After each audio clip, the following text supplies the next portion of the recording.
Hora da APOESP. Estou com o vice-presidente aqui, Fábio de Moraes. Como é que tá, Fabio? Prazer, beleza, cara? Tudo bem? estar aqui. Prazer é nosso. Muito obrigado aí pela presença, viu?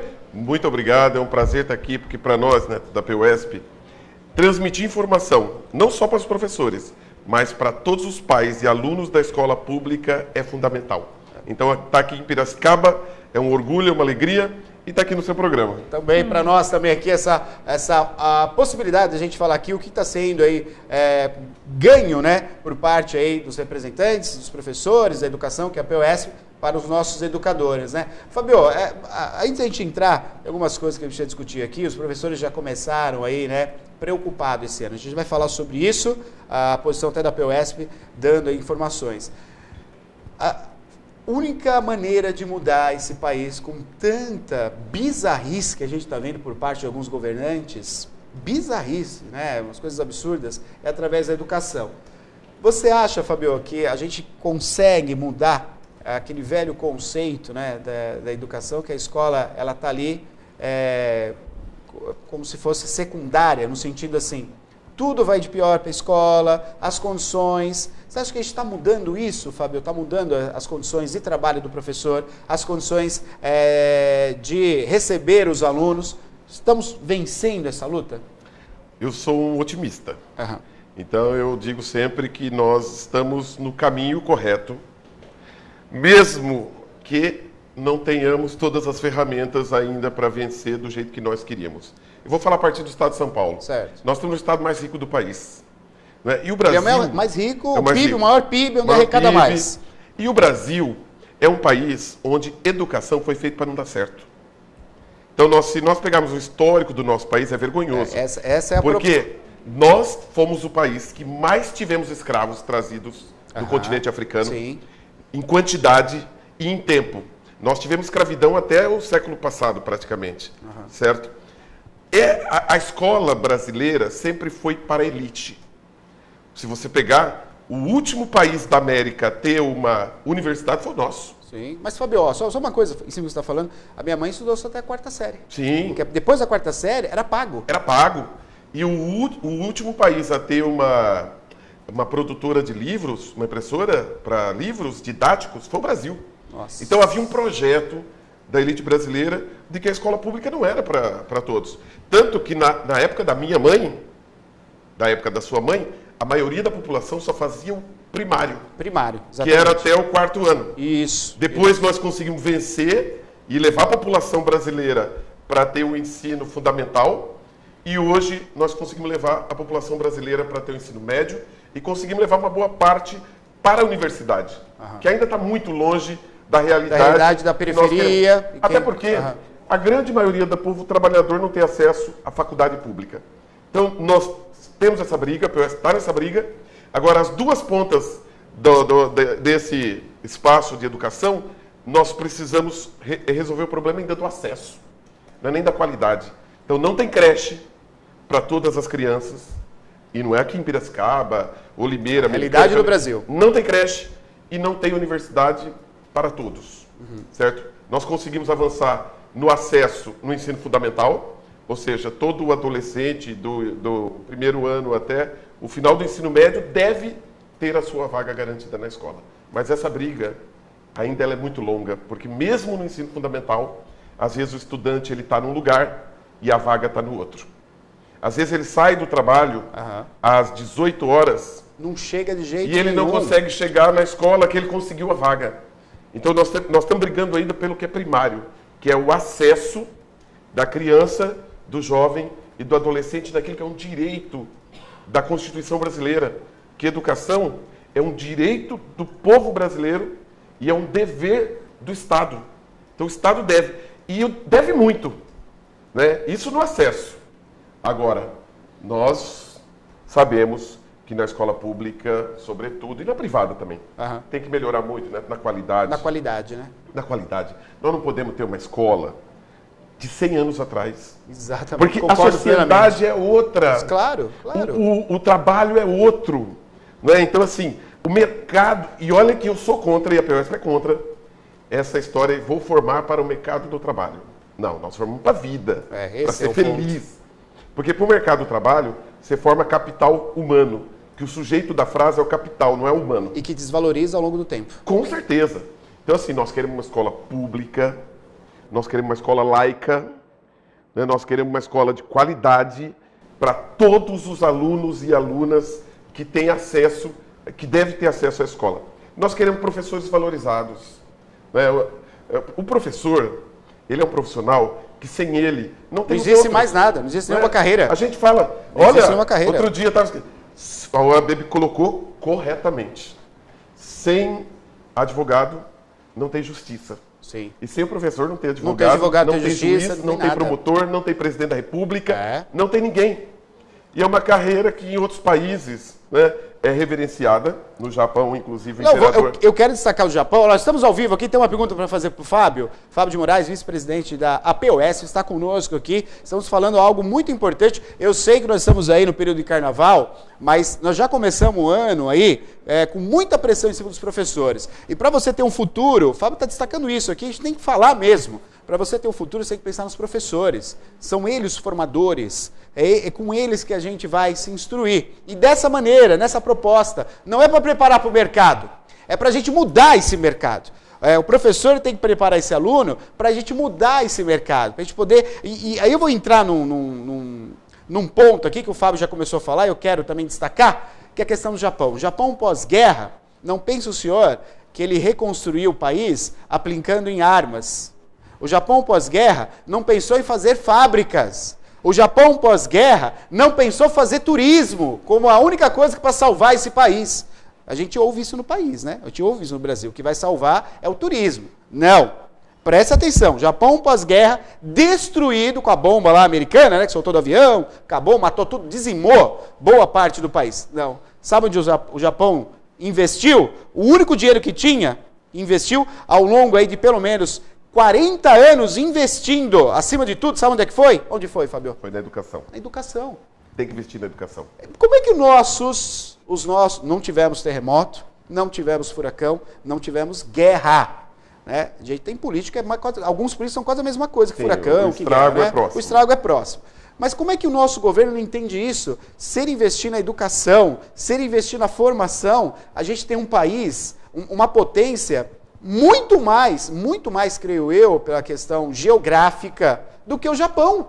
E não se faz isso, Fábio. Concordo plenamente com você. O Brasil hoje é um dos países mais ricos do mundo em lastro natural, em mineral, em água, em petróleo, que o pré-sal é uma riqueza incomensurável que pode tornar o Brasil o maior produtor de petróleo do planeta.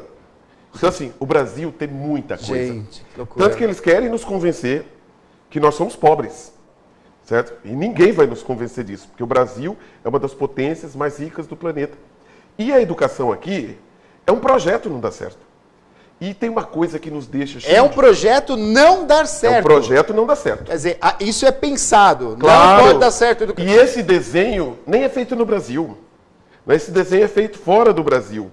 Porque os países que se julgam centrais, desenvolvidos, né, porque eu acho que nós somos centrais e desenvolvidos também, esses países não querem que o brasileiro perceba que nós estamos entregando nossa riqueza de graça. Entendeu? Nós estamos entregando nosso minério de graça. Nós estamos entregando nosso petróleo de graça. Então são navios e navios levando tudo de graça que tem no Brasil. E nós não vendemos. Então, esses países querem uma potência como o Brasil vendendo banana. Né? E nós não conseguimos vender nem o doce de banana. Aliás, nós vendemos a banana e compramos o doce. E compramos o doce. Assim acontece também com o Japão patenteou uma das frutas mais populares do Brasil, que não sei se é goiaba, patenteou alguma coisa, sim. A gente compra o doce patenteado, gente. Você falou uma coisa fundamental. Tudo no Brasil está sendo patenteado por europeus, japoneses e norte-americanos. Certo? Então, assim, a escola, nesse contexto, ela nunca foi privilegiada. Para a gente não enxergar essa realidade e para a gente não se revoltar e lutar para mudar essa realidade. Mas tem uma coisa que nos dá orgulho, como sindicalistas, como a PUESP, que é o maior sindicato desse país, né, como trabalhador que quer ver o Brasil dar certo, quer ver São Paulo dar certo, quer ver a educação dar certo. Que é com todo esse projeto, nunca nos derrotaram. Porque o professor, ele vai para a sala de aula, eu digo para você, a nossa vida é difícil. Que o professor, ele trabalha 2 cargos, são 2 profissionais só que podem ter 2 cargos, que é um absurdo, é um crime. A professora, sobretudo, que a maioria da nossa categoria é formada por mulheres, mais de 80%, a professora, ela entra na escola às 7 horas da manhã e ela sai da escola às 10 horas da noite. Entendeu? Isso é um absurdo, porque os trabalhadores, a maioria dos trabalhadores absoluta, trabalha 8 horas por dia e alguns trabalham 6 horas por dia. O professor trabalha 13, 14 horas todos os dias, com salas superlotadas, faltando quase tudo da escola. Mas tem uma coisa que é bacana. Quando a professora entra na sala de aula, que ela fecha a porta, que ela olha os 45 que estão na frente dela, que era para ter 20, tem 45, ela fala, Maria, eu vou fazer o melhor, eu vou transformar. Porque essa criança, esse adolescente essa principal ideologia que está na minha frente, merece o meu sacrifício. Essa professora acaba o dia sem voz. E ela não cuidou da casa dela, ela não cuidou dos filhos dela, ela não cuidou do marido dela, do companheiro ou da companheira, mas ela cuidou dos estudantes, que era a responsabilidade dela naquele momento. Então, se não colocaram a escola de joelho ainda, se não colocaram a educação como ferramenta de dominação, como eles querem, é porque nós temos gestores comprometidos, porque nós temos professores comprometidos, porque nós temos funcionários de escola comprometidos, né? Que aqui eu vou fazer um parênteses, um funcionário de escola ganha menos do que o salário mínimo do Estado de São Paulo. Então, a educação, né, do ponto de vista das condições de trabalho, do investimento, ela foi deixada mesmo. Então, o discurso que a educação é prioridade é um discurso falso. O discurso que a educação é prioridade é um discurso falso. Nós temos no Estado de São Paulo, eu repito, é o estado mais rico do país. Né? As escolas, nós começamos o ano letivo agora. Aliás, eu quero saudar os nossos estudantes, sejam bem-vindos, essa escola é sua. Né? Os pais, se apropriem da escola, pai, também acho que tem mãe, que ser assim. se apropria da escola, vai lá, vai ver como é que está, vai ver o que seu filho está comendo, qual é a água que ele está bebendo, o que está vindo de material. É um direito, porque a escola não é gratuita, todo mundo paga imposto. Né? E nós queremos o pai e a mãe. E a comunidade tem que estar dentro da escola. Com certeza. Não tem assim fechar portão, alto, não. Quanto mais fecha, mais se isola, pior fica. Em todos os sentidos. Exato. Pior fica o que está acontecendo lá dentro, que a gente não sabe, e pior fica porque tudo que fecha, o centro comunitário, você quer acabar com o centro comunitário quando você bota o cadeado na porta. Aí quebram-se lâmpada, destrói grade, picha, suja inteiro. A partir do momento que você abre isso para a comunidade entra, entende que aquilo pertence a ela, muda completamente. Muda isso completamente. É fato. E nós defendemos que a família esteja dentro da escola, não é cada professor e cada professora, para a gente fazer na escola um ponto de resistência. Né? E a melhor forma de você libertar toda essa população é com o conhecimento. Então o professor, ele entra na sala e ele fala, não, eu vou fazer o melhor, né? Mesmo trabalhando das 7 às 11 horas, nós somos a categoria, infelizmente, mais adoecida que existe. Porque assim, é um absurdo. Nós temos a questão da violência na escola, que é hoje, né, praticamente sem controle. Né, e o professor, ele enfrenta isso dentro da escola, o diretor, o funcionário. O próprio estudante é a maior vítima de todo esse processo. Claro. Né, então, assim, a escola hoje não tem um projeto para ela, mas tem muita gente boa que acredita na educação, que luta e que a gente faz essa escola que está aí. Que ainda orgulha, porque, olha, chega no final do ensino médio, está lá nosso estudante entrando na USP, na Unicamp. Claro que a gente queria que fosse num número extremamente superior ao que é hoje, mas está lá entrando nos cursos técnicos, né, dando orgulho aonde ele vai e, principalmente, né, preparado para a sua vida, que é isso que nós queremos. Estamos ao vivo aqui conversando com o Fábio, que é da POSP, o vice-presidente, Fábio de Moraes. Tem pergunta, tem muita coisa para perguntar também para o Fábio, mas chegou pergunta aí. Pois não, diga lá, Maria. É a Cláudia, Fábio, que está participando com a gente. Aqui a gente vê, né, um exemplo do amor que os professores têm e com a preocupação, né, quando eles não têm essa possibilidade de trabalhar, né? Até vamos entrar já no assunto dessas aulas que foram muito reduzidas, né? Boa noite, sou professor, esse semestre não consegui pegar aulas. A situação está difícil, Neto. Onde vamos parar? É a professora Cláudia. Aliás, uma reclamação que chegou para nós, aproveitando, muito obrigado, professora Cláudia, participando conosco, foi a questão quando você vai dar a atribuição das aulas, que foi todo ano assim, sempre foi assim, e eles reclamam muito de uma confusão. Por que tem que ser feito dessa maneira, Fábio? Não tem uma outra maneira para se fazer isso, um pouco mais tranquila para os professores? Ficou sem aula essa professora, a professora Cláudia. Olha, né, nós temos 2 problemas. Aliás, eu quero agradecer que a professora Cláudia colocou esse tema, porque esse tema para nós, ele é crucial e ele tá, né, nós estamos envolvendo todos os esforços para conseguir abrir mais salas de aula. Nós temos no Estado você disse de uma situação bizarra e que acontece muito. Nós temos de um lado professores como a Cláudia sem aulas e nós temos do outro lado escolas sem professores.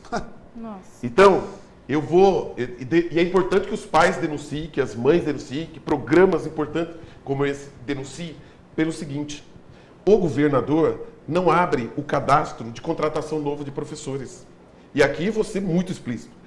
Essa atribuição de aula feita pela Educação de São Paulo é um trauma, certo? Ela é um trauma. O professor já chega no primeiro dia de aula absolutamente tenso, né? Todo mundo fica tenso, quem trabalha na diretoria fica tenso, todo mundo tenso. Primeiro, nós estamos num projeto de fechamento de salas de aula, de escolas e de períodos. O governo quer economizar na educação, certo? Foram fechadas centenas de salas de aula aqui na nossa região. Foram fechadas dezenas de escolas, aliás, de períodos em escolas, sobretudo, né, um período noturno. Que é onde mais precisa, que é aquele rapaz que precisa trabalhar durante o dia. Sim. Que vai ficar sem o período noturno, vai ser futuramente o aluno do EJA, da Educação de Jovens e Adultos, que aí faz a distância ou coloca 70, 80 pessoas numa sala. Esse é um problema. E o outro problema é a superlotação da sala de aula. Certo? Eu estou entre aqueles, assim como a PUESP, nosso presidente do Bebel é porta-voz dessa defesa, que nós hoje, para ter uma aula com qualidade, com condição, nós temos que ter em torno de 25 alunos na sala de aula. Seria perfeito. Certo? Fábio, eu dou aula, eu sou professor de teatro. Eu dou aula de teatro na Escola Macuraíma, uma escola tradicional, primeira escola de teatro do Brasil. O número que a gente tem que trabalhar é entre 22 e 24 alunos. Não pode passar disso. Sim. Porque você não consegue dar atenção, você não consegue fazer um trabalho mais profundo com esses alunos, de transformação. Como é que você consegue ter um professor, um ser humano, um professor que tem muito para passar, com uma ideologia, com uma vontade, trabalhando com 40 alunos? Isso vira massa. E 40 na rede pública estadual é o mínimo. Certo? Porque 40 mais 10%, então você vai nas escolas, a maioria está com 44, 45 alunos na sala de aula. Então, dizer para a professora, é verdade, o governo apertou nesse processo de atribuição, mas nós estamos lutando para reabrir essas salas. Nós estamos procurando a Secretaria de Educação, nós estamos fazendo denúncia nos órgãos do Ministério Público, cada uma das 94 subsedes da PUESP está buscando as diretorias de ensino para abrir essa sala, reduzir o número de alunos na sala de aula e abrir novos postos de trabalho.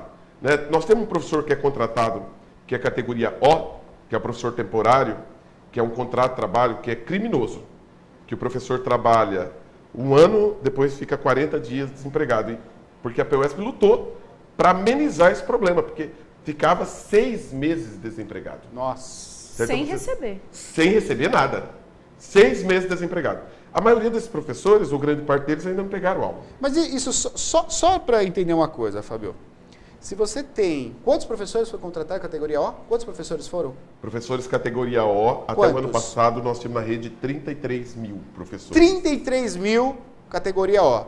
33 mil não é 4 quebrando galho. Sim. Não é 5 professores quebrando galho. 33 mil é uma demanda. É uma demanda imensa. Que deveriam estar contratados, de fato, aí pelo Estado, porque 34 mil professores... Quer dizer, olha, muita gente, e Fábio. Aí, como é que eles escondem isso? E aí é importante que o pai e a mãe, na escola, vai ver o que está acontecendo e o professor que está lá dentro denuncie também, como tem feito até agora. O professor, aquela sala está sem professor. Eles mandam o vice-diretor para a sala de aula e ele para de fazer o trabalho dele. O coordenador pedagógico vai para outra sala de aula que está sem professor e, pasmo, o diretor da escola para de fazer o trabalho dele e vai para outra sala de aula. E, às vezes, cada um fica com 2 salas. Aí põe vídeo numa sala e o vice-diretor está na outra. Aí, aquele momento, era para o estudante estar tendo aula de matemática. mais o coordenador pedagógico que está lá cobrindo Professor o de espaço, geografia. é professor de geografia, então aquele aluno nunca mais vai ter essa aula. E aquele que está vendo o filme do vídeo, porque também é importante o vídeo e materiais audiovisuais, mas você não colocar um substitui. filme correndo em cima da hora, sem propósito pedagógico, isso a criança pode fazer em casa. Não precisa ir na escola para fazer Ele isso. também não pode colocar o vídeo no lugar de um professor trabalhando o aprendizado da Com matemática. certeza. Não dá para Então, não o é que o assim. Estado está fazendo? O Estado está escondendo a falta de professores e todo mundo que está na escola tem que se virar nos 50, né, nos 50 minutos da hora aula, para poder manter o estudante dentro da escola, porque se as escolas dispensarem o estudante, a sociedade vai perceber que está faltando professor. E aí tem aquela professora, como tantas outras, que ainda estão pleiteando pegar as suas aulas. Então o Estado consegue desempregar o professor de um lado e faltar o professor aonde ele precisa estar, que é na escola. Então essa briga é um compromisso nosso da PUESP, é um dever do Estado também, né? Nós estamos cobrando o governador, cobrando o secretário de Educação, cobrando as diretorias de ensino, para que a gente reduza o número da sala de aula, para que o aluno tenha direito, porque não é uma briga só por emprego, porque é claro que se eu tenho uma sala com 45 e vou ter 2 salas com 26, 27 alunos, eu vou aumentar os postos de trabalho. Mas a nossa briga primeiro é para ter a condição daquele trabalhador e ter a qualidade para aquele aluno. Não é justo um aluno sair de casa, a mãe acordar 6 horas, mandá-la para a escola e depois saber que das 6 aulas do dia, ele teve 2 com o professor. Né? E as escolas estão sem funcionários, que é outro problema. Então, quando sai para o pátio, que sai 700, 800, 900, 1.200, 1.400 crianças, jovens e adolescentes, tem uma pessoa para cuidar. 2, às vezes, para cuidar na escola. Então, assim, são verdadeiros heróis. Né? Nós que hoje estamos na educação do Estado de São Paulo com essas condições, nós somos heróis. E parte dos nossos heróis ainda estão sem pegar suas aulas. Então, o papel nosso de sindicato é brigar para reabrir sala de aula, para ter, não só para ter emprego, mas para ter educação de qualidade, para que essa nossa criança que saiu de casa, ela tenha expectativa de quando ela chegar no final do ensino médio, ela poder falar, não, eu quero ir para a Unicamp, eu vou fazer um vestibular, eu quero ir para a USP, eu vou fazer um vestibular em Direito, né? Eu quero ir para a Mackenzie, eu quero ir aqui, né, nas faculdades da cidade. A oportunidade da escolha, né? Na minha escolha, seja qual for, mas eu estou preparada para isso. Eu quero fazer um curso técnico, no momento eu não quero fazer a faculdade, é um direito, mas a escola tem que ter te preparado para isso. E é essa a nossa bandeira principal, que é uma escola pública e de qualidade para todo esse povo, né, do Estado de São Paulo, que merece, porque é um Estado que tem condição de dar uma escola de qualidade. A gente muda esse país pela educação. Se hoje o Fábio está aqui representando a PUESP e como professor falando das condições, eu acho que dá para melhorar. Não é? Eu acho também, você que está em casa, você que tem a recordação daquela professora, que era quase uma mãe, que era uma referência na sua vida, se eu pedir para mandar foto, eles vão mandar foto de professoras, como é que uma professora consegue ter, como é que o seu aluno, o seu filho, consegue ter o vínculo com a professora nessas condições? Quando a professora está faltando professor, por exemplo. Como é que pode ter esse vínculo? Como é que a gente pode preservar a nossa educação? Eu digo preservar, o próprio aluno preservar. Ter o gosto de cuidar, né? O cuidado. Como é que pode ter se ele não consegue criar o vínculo? Ó, tem participação, já vou atender o telefone já, estamos com o tempo estourado, mas rapidamente, pois não, Maria. O Alex está fazendo uma reflexão aqui com a gente, né, diante de todas essas informações. Ele diz, se o governo investir na educação, Neto, aí fica mais difícil deles saquearem o país. Isso é uma vergonha, né? Do mesmo jeito eles fazem com a saúde, a segurança. E o pior é que a gente paga para ter tudo isso e não tem. Obrigado, Alex, pela sua participação. Tem participação pelo telefone, vamos lá. Alô, boa noite. Alô, boa noite. Boa noite, quem fala? É a Karen Neto, do Vila Sônia. Oi, Karen, do Vila Sônia, obrigado pela participação. Pois não. Oi? Obrigado pela sua participação, pode falar. Neto, eu queria fazer uma pergunta. Claro. No ano de 2017, a minha filha saía todos os dias, mais cedo da escola, por falta de professor.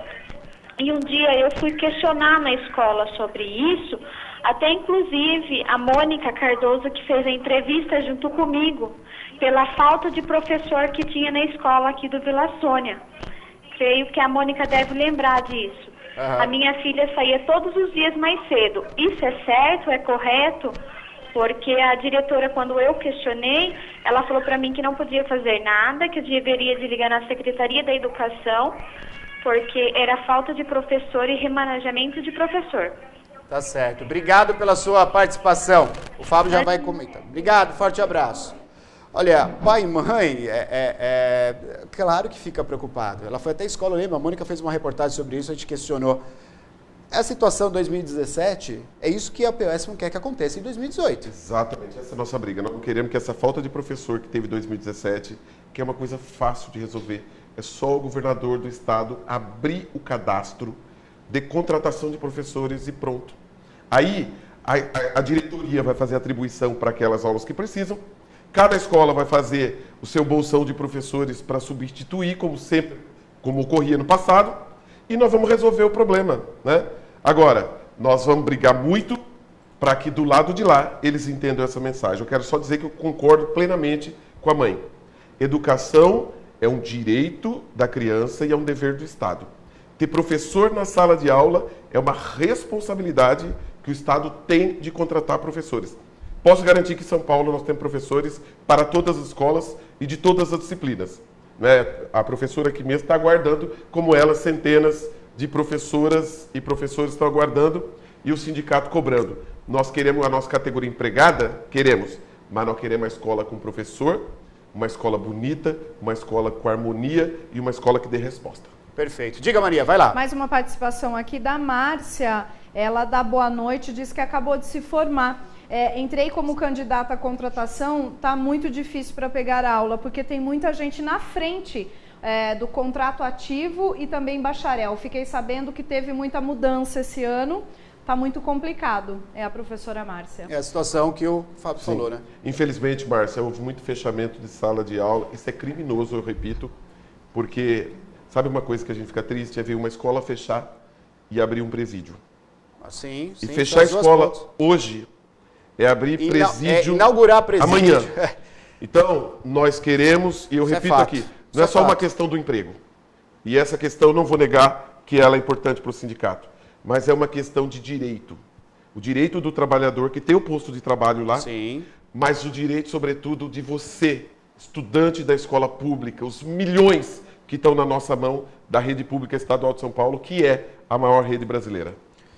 E uma mudança da nossa sociedade, né, Fábio? É com escola, não é com presídios que a gente muda a sociedade. Nós vamos mudar, né, nossa cidade, o nosso bairro, o nosso estado, o nosso país, a partir da nossa mudança.